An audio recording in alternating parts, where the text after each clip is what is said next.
کیا ہے کہ ہم بیانات سننے کے بہت عادی ہیں، ہم تقریروں کو سننے کے بہت عادی ہیں، عمل کرنے کے عادی نہیں ہیں۔ معاف کیجئے گا، آپ سننے کی بھی عادت ڈالیے اور عمل کی بھی عادت ڈالیے۔ صحابہ کرام حضرت علی کہتے ہیں کہ ہم لوگ اللہ کے پیارے نبی صلی اللہ علیہ وسلم سے 10 آیتیں سیکھتے تھے اور وہ 10 آیتوں پر پہلے عمل کرتے تھے، تب ہم آگے بڑھتے تھے۔ ہمارے یہاں بڑا مسئلہ یہ سننے کے عادی ہو رہے ہیں، ہمارے کان لذت کے عادی ہو گئے ہیں۔ ہمیں علماء اور مقررین کی ہم نے کیٹیگری بنائی کہ بھائی ہم فلانے کے فین ہیں، ہم فلانے کے فین ہیں، ہم فلاں کو فالو کرتے ہیں۔ ہم نے علماء میں بھی ایک جو ہے وہ ایک سیلیبریٹی کلچر بنا لیا ہے۔ یاد رکھیے میرے بھائیوں، علماء سے محبت کیجئے مگر علماء میں کوئی سیلیبریٹی کلچر مت بنائیے۔ سارے علماء جو قرآن و حدیث بیان کرنے والے علماء ہیں وہ ہمارے اپنے علماء ہیں، ہمیں سب سے محبت کرنا ہے اور ہمیں ان کی باتوں کو گرے ماننا ہے۔ ایک بات تو ہم آپ سے کہیں گے۔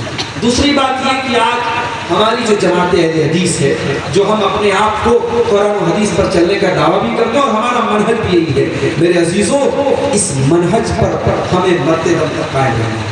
یہ منہج جو نبی نے ہمیں دیا ہے، یہ وہ ہائی وے ہے جس ہائی وے پر اللہ کے نبی نے ہمیں چھوڑا ہے۔ اور اللہ کے پیارے نبی فرماتے ہیں ترکتکم علی البیضاء لیلھا کنہارھا، میں تم کو اس راستے پر چھوڑ کے جا رہا ہوں جو راستہ بالکل کلیئر ہے، وہاں رات بھی دن کی طرح روشن ہے۔ اس راستے پر کبھی ٹھوکر نہ لگے گی، کبھی اندھیرا نہیں ہوگا۔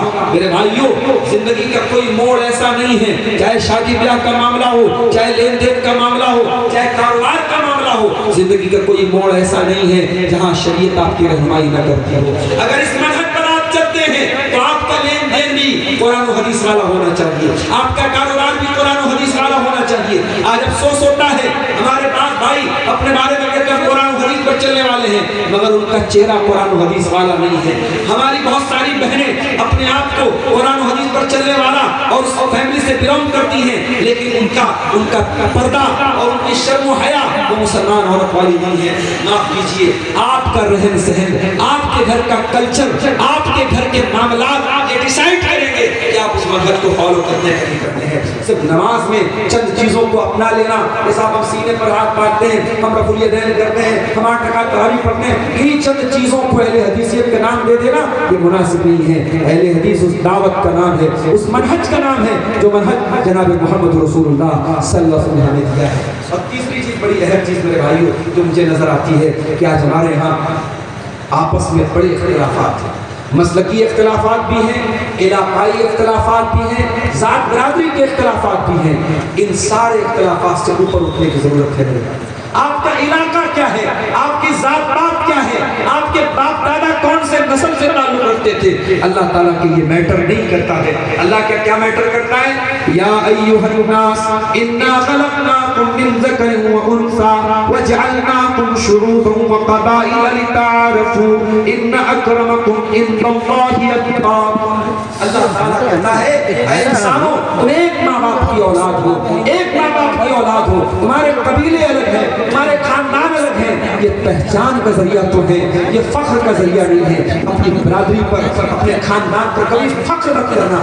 آج افسوس کی بات ہے اپنے آپ کے مسلمان کہنے والا اور قرآن و حدیث پر چلنے کا دعویٰ کرنے والا دوسری برادری کے مسلمان کو حقیر سمجھے، اپنی چارپائی پر بیٹھنے کے لائق نہ سمجھے۔ یہ تحقیر اور یہ تعصب اگر کہیں ہمارے دلوں میں ہے، ہمارے دماغوں میں ہے، اس کو نکال کے پھینک دو۔ میرے پیارے ساتھیوں، نبی کے صحابہ میں حبشہ کے بلال بھی ہیں، روم کے سہیل بھی ہیں، ایران کے سلمان فارسی بھی ہیں، یہ سارے الگ الگ ملکوں کے لوگ ہیں مگر نبی کی محفل میں سب ایک ہیں۔ نبی نے ایک کلمے پر ان کو ایک کیا ہے، نبی نے ایک دین پر ایک کیا ہے، اس لیے اتحاد و اتفاق بھی پیدا کرنے کی ضرورت ہے۔ اور چوتھی جو نصیحت، یہ چوتھا جو مشورہ آپ کے لیے یہ ہے میرے بھائیوں کہ ہم اور آپ یہاں سے اس جلسے سے جب اٹھیں تو ہم یہ بھی سوچیں، ہم سب اپنے گریبانوں میں جھانکیں کہ ہم دین کے لیے کیا کریں، ہماری انرجی دین پر کتنی خرچ ہو رہی ہے، ہمارا دماغ دین پر کتنا کھپ رہا ہے، ہماری دولت دین پر کتنی لگ رہی ہے۔ ضروری نہیں ہے کہ دین کا کام صرف عالم کرے،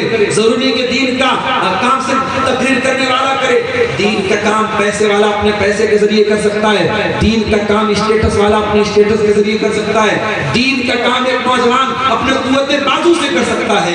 میرے پیارے ساتھیوں، یہ زندگی اللہ کی امانت ہے، ہر سانس اللہ کی امانت عبادت ہے۔ اللہ کے پیارے نبی فرماتے ہیں اذکروا خمسا قبل خمس، 5 چیزوں کی قدر کرو 5 چیزوں کے آنے سے پہلے۔ اپنی جوانی کی قدر کرو بڑھاپے کے آنے سے پہلے، اپنی تندرستی کی قدر کرو بیمار ہونے کے پہلے، اپنی زندگی کی قدر کرو موت کے آنے سے پہلے، اپنے دولت کی قدر کرو غریب ہونے کے پہلے، اور اپنے ٹائم کی قدر کرو بزی ہونے سے پہلے۔ یہ 5 اللہ تعالیٰ کی بہت بڑی نعمتیں ہیں، اپنے ٹائم کو یوٹیلائز کرو۔ آج ہمارے نوجوان